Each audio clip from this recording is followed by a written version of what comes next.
hikayatin po upang pakinggan po ang bawat salita ng ating pong Panginoon.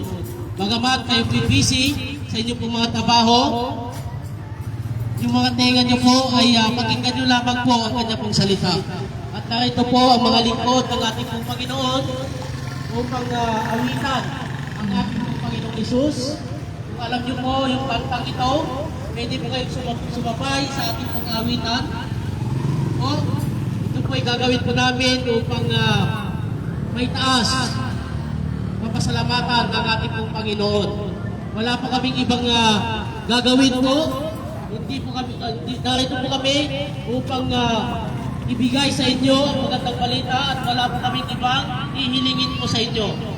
Hindi po kami manghihingi, kundi ibabahagi lamang po namin ang salita ng Diyos sa inyo pong lahat.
Sa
pinagpalang hapon po sa bawat isa na nandito, mga nanay, tatay, ate at kuya. Sa hapon po ito, nandito po kami para maghihirap po sa inyo ng salita po ng Panginoon. Ang sabi na po kanina ng aming pastor kanina na salita dito, wala po kami hihilingi na kahit magkano, wala po kami hihilingi na kahit anumang pera po sa inyo. Ang ihilingin lamang po namin ang inyong mga pagdinig. Alam ko po na may plano ang Diyos sa inyo kung bakit na po dinala ang kanyang salita sa hapon na ito dito po sa palengke sa inyo. So, maaari po pa namin hilingin ang inyong mga pandinig para po sa salita po ng Panginoon sa hapon na ito. Alam niyo po, araw ng linggo ngayon, marahil yung iba sa atin hindi po nakapunta sa simbahan o dahil po sa mga hanap buhay natin, sa mga marami natin kailangan suportahan, kaya hindi tayo nakasimba. Kaya po sa araw po na ito, na araw ng linggo, dahil po sa pagmamahal po ng Panginoon, ang salita po niya, ang dinala niya sa lugar na ito, para po maihayag sa ating lahat na nandito. Kaya po mga nanay at ate at kuya, mga tatay, ihilingin po namin pansamantala, maikling oras lamang po ito, wala nga oras, ilang minuto lamang po, na ihilingin namin ang inyong mga pandinig para po sa salita po ng ating Panginoon. Ngunit, bago po ako magsimula na maghayag ng salita ng Panginoon, nais ko pong simulan sa 4 na uri ng tao tungkol sa Diyos.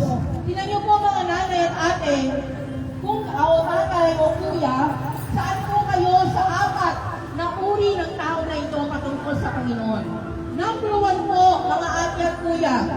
Number 1, may uri ng tao na naaalala lang nila ang Diyos kapag may problema sila. Pero kapag wala silang problema, marami silang pera, wala silang sakit, walang problema sa hanap buhay, hindi nila mapasalamatan ng Panginoon, hindi sila manalangin. Pero kapag wala silang problema, hindi po nila mapasalamatan o makapagsimba man lang. Pero kapag ang tao po may problema na, saka lang nila naaalala. Kapag may problema na, doon lang po nila nabibigyan ng panahon o naaalala ang Panginoon. Number 1 ang uri ng tao. Naaalala lang nila ang Diyos kapag may problema sila. Kapag meron na silang sakit, wala na silang pera, wala na silang makain, may problema sa asawa, may problema sa anak, saka lang nila maalalang lumapit sa Panginoon. Pangalawang uri ng tao. Alam nilang may Diyos. Pero kapag nagka-problema sila, susolusyonan nila sa sarili nilang kakayanan. Pag hindi na nila kaya, wala na silang malapitan. Pagod na sila, umiiyak na sila, saka lang sila lalapit sa Panginoon. Kung para sa mga taong ito, ang Diyos huling baraha. Ang Panginoon, huling option. Number 3, na uri ng tao tungkol sa Panginoon. Pagtungkol sa salita ng Diyos, tungkol sa gawain ng Panginoon, para sa kanila, corny, baduy. Marami mga tao, pagdating sa gawain ng Panginoon, pagdating sa salita ng Diyos, pinagtatawanan nila. Madalas kong marinig sa kanila, ang bait pa naman ate, baka kunin ka na ni Lord. O kaya, ang banal mo naman kuya, baka lumagpas ka na sa langit. Para sa mga taong ito, ang gawain ng Panginoon, katawa-tawa. Para sa mga taong ito, pag may salita ng Diyos na narinig sila nagtuturo, pinagtatawanan nila, nakukornihan sila, nababatuyan sila. Yun yung pangatlong uri ng tao. Pang-apat na uri ng tao sa Panginoon, hindi nila kayang mabuhay nang wala ang Diyos sa piling nila. Mga ate at kuya, saan kayo sa 4 na uri ng tao na to? Una, ulitin ko po, may uri ng tao, naaalala lang nila ang Panginoon kapag may problema sila. Pero kapag wala silang problema, hindi nila pamasalamatan ng Panginoon. Number 2, may uri ng tao na uunahin muna nila sa sarili ng kakayanan kapag hindi na nila kaya sa sila lalapit sa Diyos. Para sa kanila ang Panginoon, huling baraha. Para sa kanila ang Diyos, huling option. Number 3, ikaw ba yung uri ng tao na pagdating sa salita ng Panginoon, may nagbabahagi ng salita ng Diyos? Ikaw ba yung uri ng tao na pinagtatawanan mo? Ikaw ba yung uri ng tao na nakukornihan ka at nababatuyan ka? O number 4, ikaw ba yung uri ng tao na hindi mo kayang mabuhay nang wala ang Diyos sa piling mo. Mga kapatid, sa hapon na ito, nais ko pong ibahagi sa inyo ang salita ng Panginoon. 4 na katotohanan tungkol sa inyo at sa Panginoon. Bakit po katotohanan? Dahil galing po sa Biblia. Pero bago po ako tuluyang magsimula, naniniwala po ba kayo sa Biblia na ang Biblia ay salita ng Diyos? Naniniwala po ba kayo dito? Dahil maraming tao ang hindi naniniwala sa Biblia. Dahil ang sabi po nila, ang Biblia ay sulat lang daw ng tao. Bakit kailangan paniwalaan? Ate at kuya, nanay at tatay, pag makakita ka ng upuan na nagsusulat, hindi kaya magtakbuhan tayo? Ang punto, tao ang sumulat ng Biblia dahil tao ang may kakayahang sumulat. Pangalawang punto, tao ang sumulat ng Biblia dahil tao ang iniligtas ng Panginoon. Kung hayop ang iniligtas ng Diyos, bakit nakakita tayo ng aso na nagsusulat ng Biblia? Ang Biblia po ay salita ng Panginoon. Yes, maraming sumulat ng Biblia, pero lahat sila kinasihan ng banal na Espiritu ng Diyos. Kaya po, ang nais ko pong ibahagi sa inyo sa hapon na ito, 4 na katotohanan tungkol sa iyo at sa Panginoon. Kiniapo. 4 na katotohanan, bakit? Galing sa Biblia.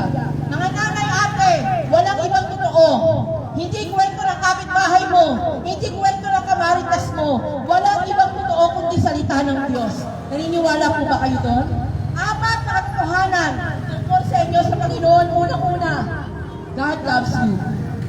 Mahal kayo ng Diyos.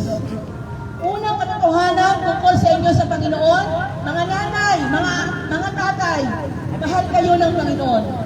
Naniniwala po ba kayo na mahal kayo ng Diyos? Meron po ba kayong pinaniniwalaan na ginagawa ng Diyos sa inyo kaya kayo naniniwalang mahal nila kayo? Yung mga asawa, may mga asawa dito. Hindi po ba hindi kayo kontento sa salitang I love you? Kailangan merong gawa, kailangan merong aksyon para malaman mo na totoong mahal ka niya. Sa Panginoon po, paano nyo nalaman na mahal kayo ng Diyos? Paano nyo po nalaman at nasabi? At bakit nyo po pinaniniwalaan na mahal kayo ng Panginoon? Dahil maraming tao sa mundo, hindi naniniwala na mahal sila ng Diyos. Bakit? Sa tindi at dami ng problema na kanila pong nararanasan. Hindi sila naniniwala. Hindi pa tapos yung problema. May problema na naman. Kaya hindi sila naniniwala na mahal sila ng Diyos. Alam niyo po mga ate at kuya at lahat na naaabot ng tulog ng speaker na ito, ang problema hindi basihan kung para malaman kung mahal ka ng Diyos. Alam niyo po ba ang problema parang asin, betchin, toyo, sibuyas. Kapag ang pagkain walang regado, hindi masarap. Ang buhay ng tao pag walang problema, walang challenge. At aminin po natin sa hindi, naaalala lang natin ang Diyos kapag may problema tayo. Ang problema po ay nagiging daan para mas lalong tumatag ang ating mga pamati, kinaapo, yung ating pananampalataya sa Diyos. Ano pong sabi sa salita ng Panginoon? John chapter 3 verse 16, gayon na lamang ang pag-ibig ng Diyos sa sangkatauhan. Ate, kuya, kung pakiramdam mo walang nagmamahal sa'yo, kung pakiramdam mo puro na lang mali mo ang nakikita ng ibang tao, dahil wala ka ng silbi, matanda ka na, wala ka ng pakinabang. So pakiramdam mo wala ka nagmamahal sa'yo. Sa hapon na ito, gustong iparating ng Diyos sa'yo, mahal na mahal ka ng Panginoon. May Diyos sa kalangitan na nakatingin sa'yo at nais iparating sa hapon na ito, mahal na mahal mo kayo ng Diyos. Meron pong Diyos na nagmamahal sa inyo, naghihintay ng inyong paglapit, naghihintay ng inyong maalala nyo na may Panginoon sa inyong mga buhay. Mahal na mahal po kayo ng Panginoon, mga kapatid. Pangalawa po katotohanan tungkol sa inyo at sa Panginoon. Nagkaroon ng problema ang tao. Ano po yun? Alam niyo po noong unang panahon, nung nilikha ng Diyos sila Eva at Adan, nung hindi pa nagkakasala ang mga tao, nakakasama lang nila ang Panginoon. Naglalakad lang sa tabi nila ang Diyos. Nakaka-face to face lang nila ang Panginoon. Pero nung nagkasala na po yung mga unang tao noong unang panahon, sila Eva at Adan, tinig na lang ng Panginoon ang naririnig sa kalangitan. Tanungin ko po kayo, mga ate at kuya, sa panahon pa natin, naririnig pa natin ang Diyos na nagsasalita sa langit? Hindi na po. Bakit? Sa tindi at talamak na ng kasalanan ng tao. Pangalawang katotohanan tungkol sa atin sa Panginoon, napahiwalay tayo sa Diyos ng dahil sa kasalanan. Alam niyo po mga ate at kuya, ang Diyos ay banal. Hindi siya pwedeng madinitan ng taong makasalanan. Kaya nang dahil po sa kasalanan, tayo po ay napahiwalay sa Panginoon. Alam niyo po nakalagay sa Biblia, Romans chapter 3 verse 10, walang matuwid, wala sinuman. Walang nakaabot sa pamantay ng Diyos. Lahat po tayo mga makasalanan. Tanungin ko po kayo mga ate at kuya, nanay at tatay, aminado po ba kayo na kayo makasalanan? Way back po sa Saudi Arabia, ako din nagbabahagi ng salita ng Diyos sa Saudi Arabia, may lalaki po nagsabi sa akin. Ang sabi niya, ate, huwag po akong bahaginan ng salita ng Diyos dahil hindi ako makasalanan. Pumunta ka sa bilangguan. Doon may mga mamamatang tao, may mga drug addict doon, may mga rapist doon. Ang sabi ko po sa kanya, kuya, minsan ba nagtanim ka ng sama ng loob sa kapwa mo? Pakamot-kamot siya ng ulo niya. Ang sabi niya, aba syempre ate, minsan ako nagagalit sa kapwa ko. Alam niyo po ba mga ate at kuya nakalagay sa Biblia? Magtanim ka na ng sama ng loob sa kapwa mo para mo na siyang pinatay. So ibig sabihin po sa harapan ng Panginoon, walang maliit o malaking kasalanan. Lahat po ito kasalanan. Tanungin ko po kayo, aminado po ba kayo na kayo'y mga makasalanan? Sabi po sa salita ng Panginoon sa Romans 6:23, ang kabayaran ng kasalanan kamatayan. Ngunit ang bigay ng Panginoong Hesus ay buhay na walang hanggan. Ang kabayaran ng kasalanan kamatayan. Ano po yung kamatayan na yun, mga ate at kuya? Kamatayan sa dagat-dagatang apoy ng impyerno. We are all destined to go to hell. Lahat po tayo papunta ng impyerno dahil lahat po tayo makasalanan.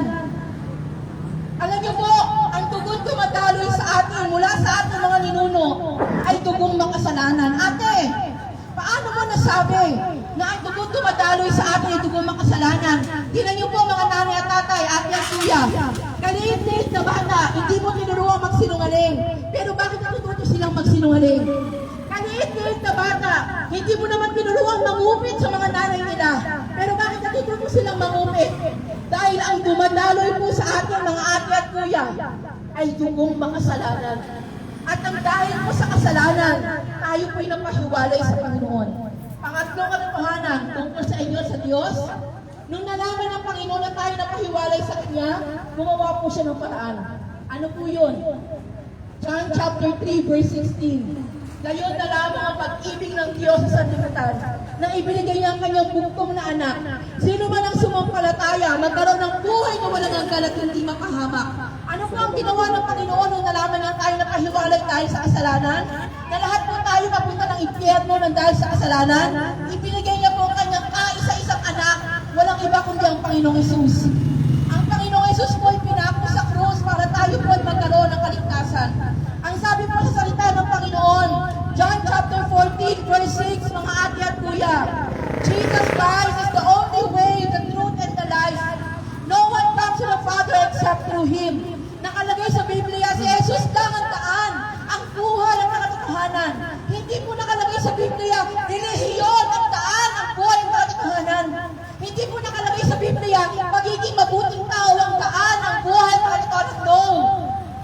Ang nakalagay sa Biblia, Jesus Christ is the only way, the truth, and the life. Ang Panginoong Yesus lang ang buhay, ang katotohanan at ang daan, wala na pong iba. Hindi po relihiyon ang makapagligtas sa atin. Tandaan niyo po mga kapatid, maraming taong relihiyoso, pero sa Diyos walang relasyon. Mga nanay at ate, oo, yan nga ang relihiyon mo, kung makapanila ka naman ng kapitbahay mo. Oo, yan nga relihiyon mo, kung makapagnakaw ka naman. Oo, yan nga relihiyon mo, kung makamatay ka naman ng tao. Walang relihiyon na makapagliligtas ng tao. Tanging relasyon natin kay Kristo ang makapagliligtas po sa atin. Ako po hindi nagsasalita sa harapan nyo, nagpapawis ng laway ko, nagsasaw ng laway para mag-offer ng panibagong relihiyon sa inyo. Para bigyan kayo o palitan ng mga relihiyon yun, no. Dahil walang relihiyon na makapagliligtas ng tao. John chapter 3 verse 3, no one can enter the kingdom of God unless you are born again. Born again po ay hindi relihiyon. Born again po is relasyon. Ang gusto ng Panginoon sa atin ay magkaroon tayo tayo ng relasyon sa Kanya. Ang gusto po ng Panginoon, gawin natin Diyos sa Kristo sa buhay natin, ang Panginoong Yesus. Dahil siya lamang po ang makapagdiligtas sa atin. Siya lamang po ang solusyon sa lahat ng problema. Alam niyo po, ang Panginoon nagkatawang tao. Ipinako sa krus para ialay ang kanyang dugo at laman, para tayo po magkaroon ng kaligtasan. Ang Panginoong Yesus po ang makapagdiligtas lang sa atin, mga ate at kuya. Hindi po ang relihiyon na meron kayo. Ang Panginoong Yesus lamang po makapagdiligtas sa atin. Hindi po ano maging mabuting tao. To follow na lang yun, magiging mabuting tao. Pero number one na makapagdiligtas sa iyo, ate at kuya, ang Panginoong Yesus lamang. Si Jesus lamang po ang daan, ang katotohanan at ang buhay. Pang-apat na katotohanan, sabi ko po sa inyo, mabilis lang ako. Pang-apat na katotohanan tungkol sa inyo sa Panginoon, ate, paano ako maliligtas? Simple lamang po, ate at kuya, hindi aksidente na nandito ang salita ng Diyos. Hindi aksidente na naaabot ka ng speaker na ito. Kung nais niyo po magkaroon ng kaligtasan, simple lamang po, tanggapin natin si Kristo bilang Diyos at sarili natin tagapagligtas. Tanggapin natin ang Panginoong Hesus sa puso natin. Ipagkatiwala natin ang lahat sa ating Panginoon. Alam niyo po mga ate at kuya, ang pinakagusto mong karakter ng Panginoon, hindi siya bastos. Siguro may kilala kayo mga bastos sa tao, pagpapasok ng bahay, di man lang kumatok. Ang pinakabastos pa doon, paglabas, hindi man lang isara ang pinto. Pero alam niyo po, ang pinakanagustuhan po ang karakter ng Panginoon, hindi siya bastos eh. Ano niyo po sabi sa pahayag sa Biblia? Ako'y kumakatok sa inyong mga puso. Kung sino man na magpupukas nito, ako'y papasok sa buhay mo. So, ibig sabihin, mga ate at kuya, ang Diyos ay kumakatok. Hindi siya basta nangangalam ng buhay niyo. Hanggat hindi mo siya tawagin, o ako, tulungan mo ako, Diyos, tulungan mo ako. Hindi po siya nangangalam ng buhay niyo. Dahil maraming tao, to see is to believe. Saka ako maniniwala pag nakita ko, no, kapatid. Sa Panginoon, kailangan mo munang maniwala bago mo makita ang kapangyarihan niya. Nais mo maligtas, pagbuksan mo siya ng puso mo.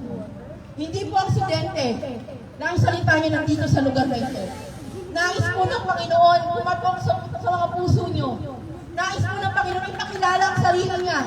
Nais po ng Panginoon iabot ang kanyang pag-ibig sa inyo. Ikaw ba yung uri ng tao na wala ng pag-asa?